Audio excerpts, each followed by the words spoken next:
여러분은 지금 KBC 여의도 광역방송센터에서 진행하는 백운기의 시사 1번지를 듣고 계십니다. 네, 2부 시작하겠습니다. 지난 2020년, 그러니까 2년 전이죠. 9월에 있었던 서해 공무원 피살 사건. 참 안타까운 사건이었어요. 지금도 정확하게 이유가 밝혀지지는 않았습니다만 당시에는 여러 가지 정보를 분석해 봤을 때 월북 의사가 있었던 것 같다라고 발표를 했는데 어제 발표는 그건 아닌 것 같다라고 했습니다. 어떤 정보가 있길래 그런 것 같다라고 했고 또 이번에는 뭘 근거로 아닌 것 같다라고 얘기를 하는지 국민들은 참 궁금합니다. 장윤성 기자. 네. 일단 그때 당시에 그러니까 이 사건이 일어났을 당시에 정부가 월북 의도로 판단한 근거가 몇 가지가 있었죠. 네, 그러니까 뭐 여러 가지 이제 발견된 정황 증거들을 보면 우선 이분이 구명조끼를 그렇죠. 입고 있었고, 구명조끼를 입고 있었고, 그걸 떠나서 어찌됐든 이제 이분이 이제 그 해류나 이런 거를 굉장히 잘 아는 분이고. 그 해수부 직원이었다는 것이고, 그래서 서해 연평도의 그 NLL 부근까지 이제 갔었다는 것이고, 이제 신발을 벗어놓은 상태였고, 그리고 이분이 이제 바다에 뛰어들어서 이제 소형 부유물을 붙잡고 가다가 그 북한의 배하고 만나면서 본인이 스스로 나는 남한에서 온 아무개고 그리고 실제로 월북하고 싶다라는 의사를 밝혔다는 것이 사실은 당시에 이제 우리 군에 사실 이런 게 밝혀지면 안 되는데 그 감청부대에서 관련된 내용을 확인을 하고 사실상 월북 의사가 있는 것으로 판단한다라고 당시에는 이제 밝혔습니다. 근데 이제 어제는 월북을 추정할 만한 근거는 없다라는 게 이제 정부 발표이고요. 당시 이제 해경에서도 조사를 했었는데 이분이 이제 15개월 동안 591회에 걸친 이제 도박 자금, 송금 등이 있었고 이제 인터넷 도박과 관련된 게 있었으며 또 동료나 지인 34명한테 꽃게를 사주겠다면서 꽃게 대금을 받아서 마지막 당직 근무 직전에 이제 도박 계좌로 이 송금한 사실도 확인했다.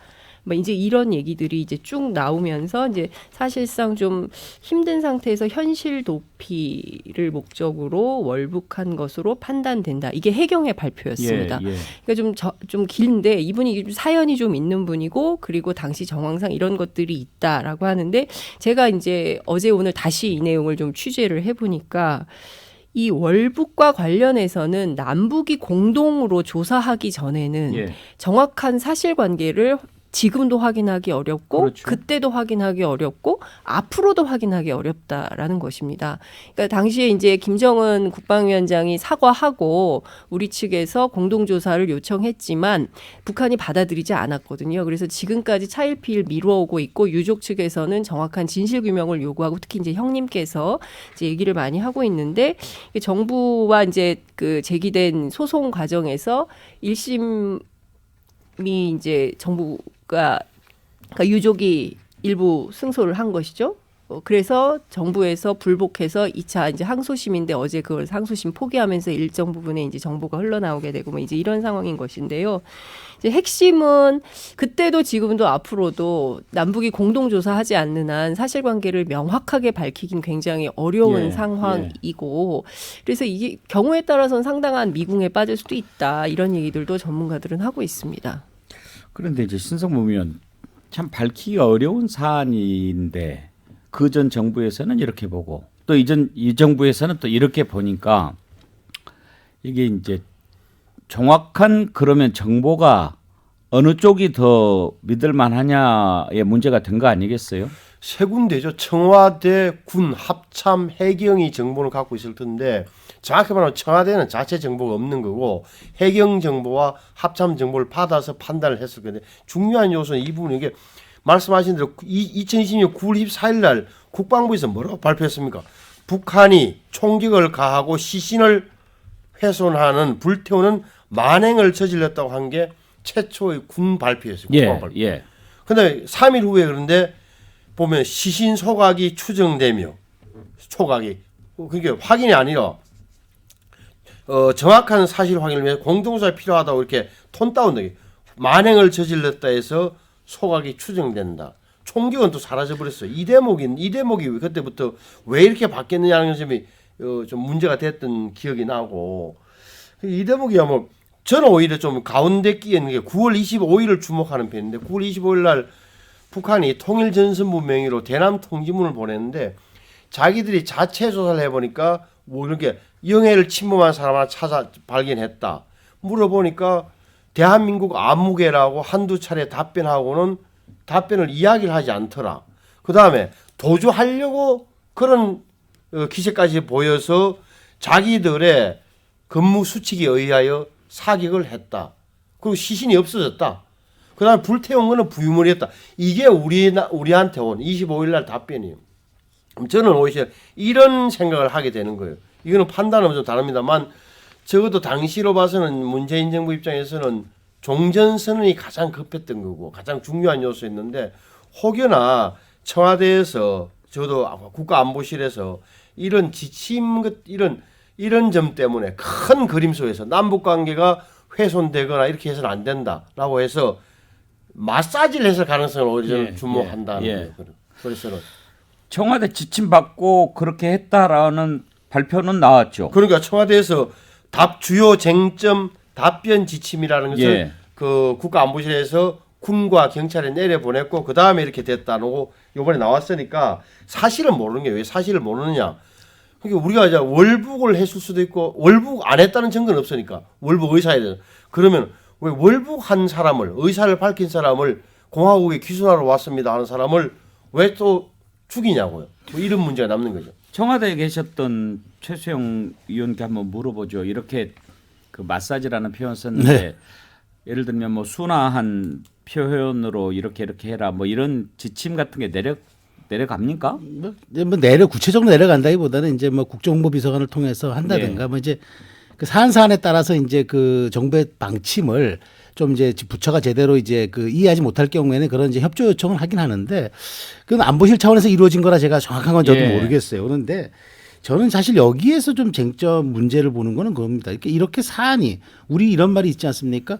서는 곳이 달라지면 보이는 풍경도 달라진다. 이게 이래 중요한 사안이 정권이 바뀌자마자 이렇게 다시 모든 것들이 뒤집어지는 이런 모습들을 과연 국민들이 이제 어떻게 볼 것인가 저는 이게 우리가 좀 심각하게 봐야 될 것 같아요. 그러니까 다시 말하자면 그때 월북했을 당시에 모든 그때 이제 수사기관이나 조사기관이 이분의 사생활에 초점이 맞춰져 가지고 끄집어냈어요. 그러니까 이른바 월북할 수밖에 없던 사연이 이런 게 있었습니다라는 거 국민에게 알리는 쪽으로 갔는데 저는 어쨌든 그렇게 갔으면 안 된다는 거죠. 그럼에도 유족 입장에서 보면 두 번 죽이는 그렇죠. 거죠. 그럼에도 불구하고 우리는 이렇게 이 인도적 차원에서 우리 국민을 마지막까지 보호하려고 살린 노력을 했습니다의 방점이 찍혀져야 되는데 이분이 혹시 이렇게 가지 않았습니까라는 건 당시에 정치적 사연 혹은 정치적 환경 이런 것들이 이제 녹아 들어가지고 투영된 거 아니냐 이런 의심을 받을 수밖에 없죠. 그래서 지금 정부가 출범한 지 40일 만에 이렇게 지금 모든 것이 전면적으로 바뀌는 사안들을 이제 이게 사실 장 기자님 말씀하셨지만 미궁에 빠질 수도 있고 15년간 대통령 기록물로 지정됐기 때문에 봉인이 안 되고 국회 3분의 2 이상이 요구해 가능한데 그럼 이 진실 규명을 어떻게 하고 이렇게 정치적 공방만 지금 당분간 오고 갈 것 같아서 보는 사람들은 답답할 수밖에 없죠.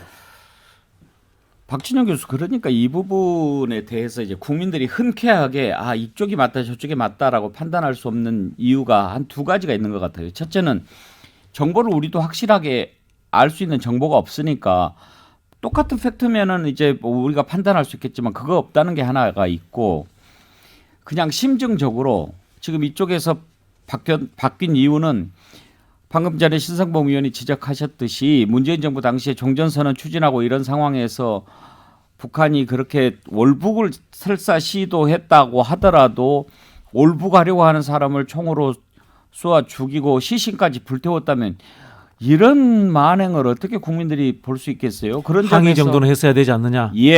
그런 것이 신경 쓰여서 했을 것이다. 이런 심정을 가질 만도 하고 또 반대로 새 정부에서 그것이 아닐 수도 있다 이렇게 얘기하는 것은 지금 또 보면은 문재인 정부에 대해서 여러 가지 이제 또 다루는 게 많잖아요. 뭐 산업자원부 블랙리스트도 지금 뭐 배공기 장관 구속영장 청구하고 또 뭐 여러 가지 문제들을 지금 뭐 들여다보고 있는데 또 윤석열 대통령이 후보 시절에 가족들도 만나고 그때 마치 가족들의 억울함을 그대로 인정하는 듯한 그런 발언도 했어요.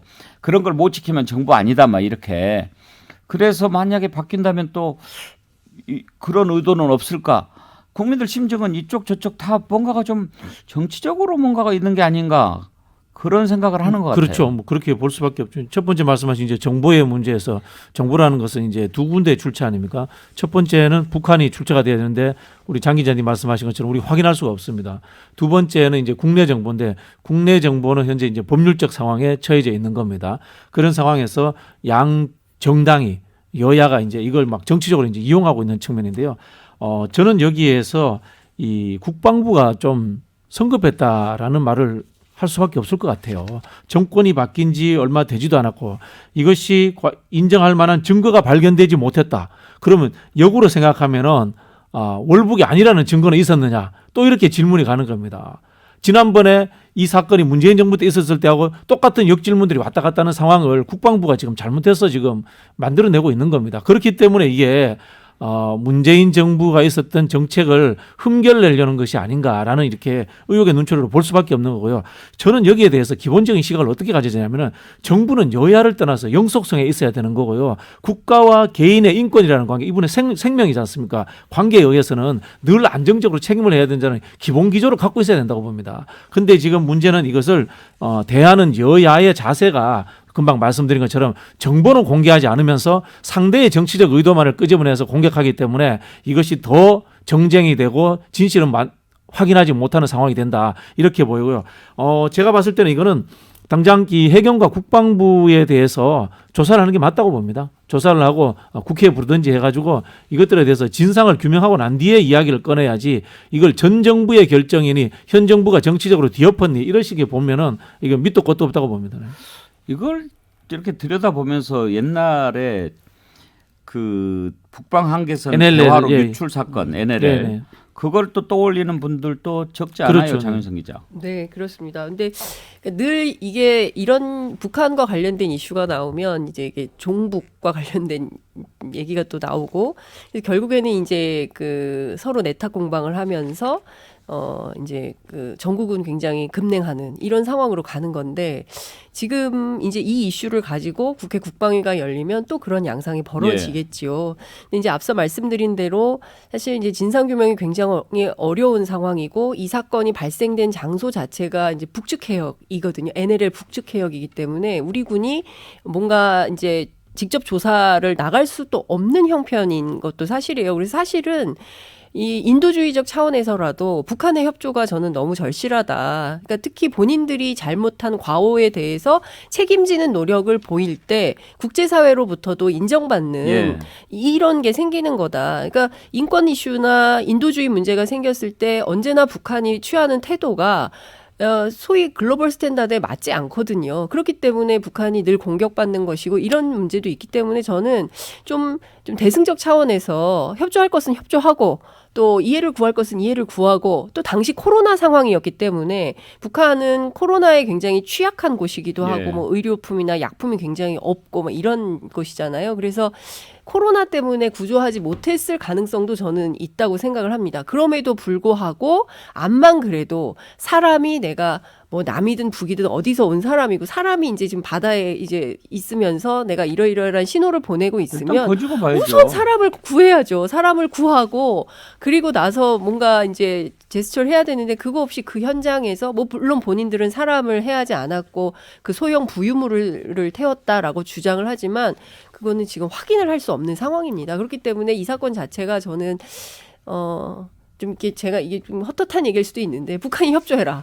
협조해서 공동조사하자. 이런 차원으로 우리 정부가 조금 더 세게 어필할 필요도 있지 않을까 싶습니다. 북한 뭐 기대할 수 있겠습니까? 다만 이제 국민들이 진실을 제대로 알려면 과연 당시에 군이 뭘 근거로 월북이라고 판단했는지 하는 부분을 딱 보여주면 좋을 텐데 일단 현재로서는 이제 그 정보 획득 능력이라고 그런가요? 우리 그런 체계가 이제 노출될 수도 있고 그런 점 때문에 안 되는 건데 최수영 의원 그걸 이제 국회에서 만약에 뭐 기록을 보여주라 이렇게 의결하면은 되겠지만 되죠. 예. 지금 뭐 여소야대 국회에서 그러니까요. 뭐 보여주라고 할 리는 없고. 제가 조금만 덧붙이면 당시에 국회 국방위에서 자료 열람을 해서 당시에 이제 그 우리 부대가 있잖아요. 감청 부대에서 네. 나눈 대화록을 갖고 있는 걸로 알고 있습니다. 그래요? 들었던 걸로 알고 있습니다. 당시에. 그러니까 저는 이 말씀드리고 싶은 게 뭐냐면 이게 이제 3분의 2 이상으로 해야 이제 대통령 기록물을 볼 수 있잖아요. 그런데 뭐 거기에 다 담겨 있다고 보기도 어려워요. 솔직히 말해서. 그리고 설령 이제 그럼 이제 이게 우리가 노출이 된다. 우리가 정보 자산이 획득하는 과정들이 노출이 된다 이런 얘기가 있는데 지금 정보위 하던 식으로 운영하면 되지 않습니까? 여야 지정을 해가지고 특별해서 그걸 열람을 한 다음에 순화해서 국민들에게 공동으로 발표하는 거죠. 그러니까 발표할 수 있는 것만.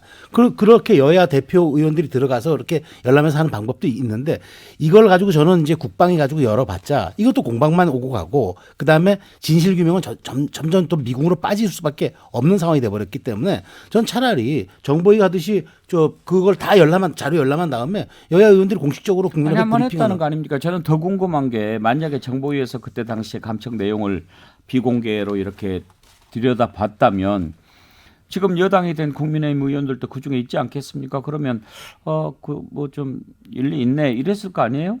입장의 차이가 있으니까. 근데 사실은 지금 어쨌든 이제 정부의 입장도 있고 또 여당의 입장도 있고 야당의 입장도 있기 때문에 저는 이 사건 관련해서 윤건영 의원 또 강하게 반발하고 있지 않습니까? 뭐 그런 얘기들이 종합해서 국회에서 상당 부분 오랜 기간 공방하지 않을까 싶습니다. 제 느낌이 이런 거 이렇게 지금 흔히들 하는 말로 이제 통신 신호 및 감청 정보 등 해가지고 첩보 분석을 한다 그러니까 유무선 무전이건 아니면 뭐 북한의 뭐 핸드폰인지 모르겠습니다만 그걸 우리 군부대도 그런 특수부대가 있겠죠. 예. 당연히 뭐 감청을 하거나 어찌됐건 하는 건데 제가 볼 때 이것을 같은 소스, 같은 이걸 자료를 놓고 해석이 조금 다른 부분이 저는 있을 거라고 예, 보는 예. 거예요. 왜냐하면 이게 완벽하게 자 남조선에서 누가 왔는데 지금 신문을 해보니까 이름이 누구요?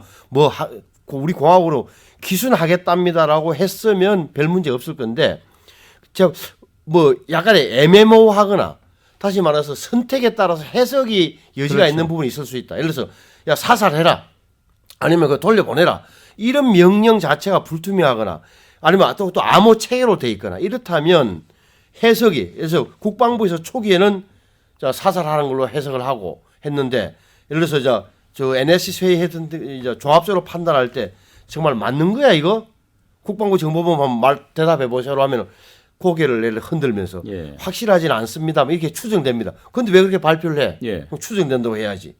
이런 식의 저는 업무 프로세스가 진행될 가능성이 높다. 이거 자체도 명확하지 않다. 국방위원들이 봤다는 것도 그냥 원재료를 들은 게 아니라 요약본을 보고 고개를 끄덕거리면서 넘어갔을 가능성이 높다. 제 경험을 봤을 예. 때. 그렇죠. 정보라고 하는 게 이제 날것의 정보가 있고 그걸 또 분석을 해가지고 다시. 만들어내는 거기 때문에 어떻게 보느냐에 따라서 달라질 수도 있지요. 그리고 이제 특히 감청했다라고 하는데 그 기록 보기는 어려울 거예요. 아이 그건 안 되죠. 그러니까 뭐 생음으로 막 소리가 들리는 거 어떻게 그 국회의원들한테 들려주겠어요. 그거는 전문가들이 보고 분석을 하는 거고 예. 국회의원들은 출력된 인쇄된 몇 장의 종이를 보고 몇 마디 물어보고 이런 고개를 끄덕거리면서 그 당시엔 제 느낌으로는 월북할 수도 있겠네 했을 수도 있겠네라는 심정을 갖고 헤어진 거예요. 하여튼 뭐 잘못된 것은 바로 잡아야지요. 그리고 또 범죄가 있었다고 하면은 처벌을 해야 되고 그런데 지금 이제 이런 일들이 전 정부에서 일어난 일들이 많이 있기 때문에 박진영 교수 야당에서는 여러 군데서 막 이렇게 지금 나오잖아요. 뭔가가 좀 본격적으로 시작된다 이런 그런 느낌을 받죠. 이런 식으로 하면 거예요. 전 정부에서 했던 사소한 정책 결정, 뭐 정치적 활동 하나하나 다 파헤쳐야 되는 거 아니겠습니까? 그런 측면에서 의심의 여지가 있을 수밖에 없고요. 다시 말씀드리지만은 우리가 얘기했던 정확한 정보, 감청됐던 자료라든가 이런 것들은 모르겠지만은 국방부의 발표가 왜 손바닥 뒤집듯이 바뀌었느냐 하는 부분들은 저는 국방부에 대해서는 따져 물어야 된다고 봅니다. 그리고 또 설령 양보해서 그러면은 국방부가 그 당시에는 왜 그렇게 했느냐 이렇게 우리가 질문을 할 수 있는 겁니다. 그럼 국방부가 그러면 대한민국 공무원이 공직사회가 정치적 중립이라든가 여러 가지 그 신분의 안정성이 보장되는데 정권의 눈치 봐서 그랬다. 그러면은 그게 또 국방부가 이 국가기관으로서 존재해야 할 수 있는 존립 근거가 약해지는 겁니다. 그런 측면에서 저는 여기 1차적 책임은 국방부에 있다라는 것이고 2차적 책임은 이것을 증폭시키는 여당 정치권에 있다 이렇게 말할 수밖에 없습니다. 아니 어제 이렇게 해경의 발표나 국방부의 발표 요지는 이거잖아요. 이게 증거가 없었다. 증거 자진 월북했다는 증거를 찾지 못했다. 이게 핵심이에요. 그렇잖아요.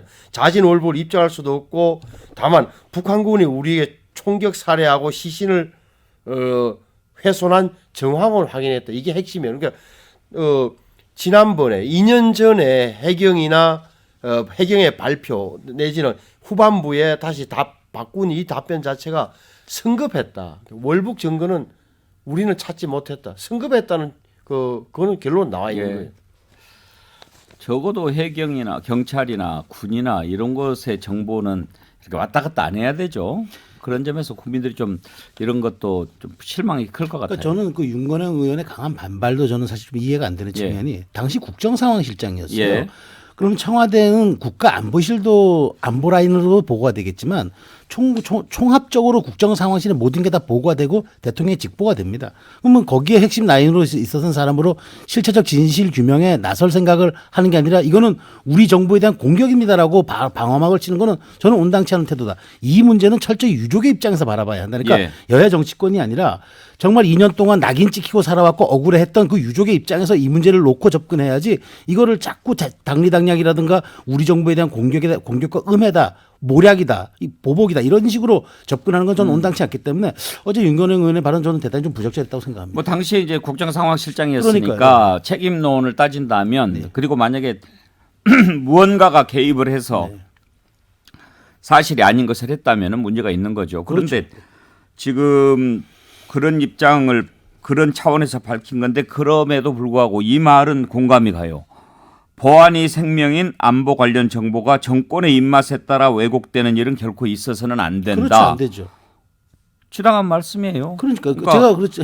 윤건영 의원이 이렇게 얘기한 것 이 자체는 정말 천만 지당한 말씀인데. 말씀인데 그럼 과연 그런 의도는 그쪽은 없었냐? 없고 이쪽은 없는지 그러니까 말이죠. 한번 예. 돌아봐야 된다. 그러니까 제가 아까 말씀드린 대로 서 있는 곳이 달라진다고 보이는 풍경이 달라지면 안 되지 않습니까? 아니, 그래서 이제 사실은 이제 아쉬운 게 이래. 윤건영 의원은 당시 우리는 무엇을 근거로 판단해 해본 결과 이는 월북에 뭐 높다고 최종 판단을 내렸다. 근거는 뭐였다? 예를 들어서 그때 이제 발표한 거 4가지가 있어요.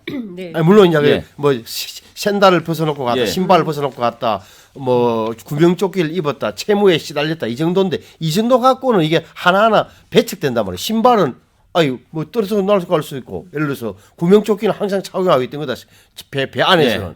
뭐 채무 3억 원이면 그 당시에 그러면 일반인들 가운데 40대 50대 3억 원 채무 없는 사람이 어디 있냐. 채무는 나중에 배경이고 사실 예. 결정적으로 월북이라고 판단한 근거는 감청이었거든요. 그러니까 이 감청도 아까 드렸다시피 적어도 뭐 귀순이라든지 아니면 그쪽에서 신문한 요체나 이런 게 나오지 않는 이상 굉장히 최종적 판단을 내리기는 제가 성급했다고 보는 거예요.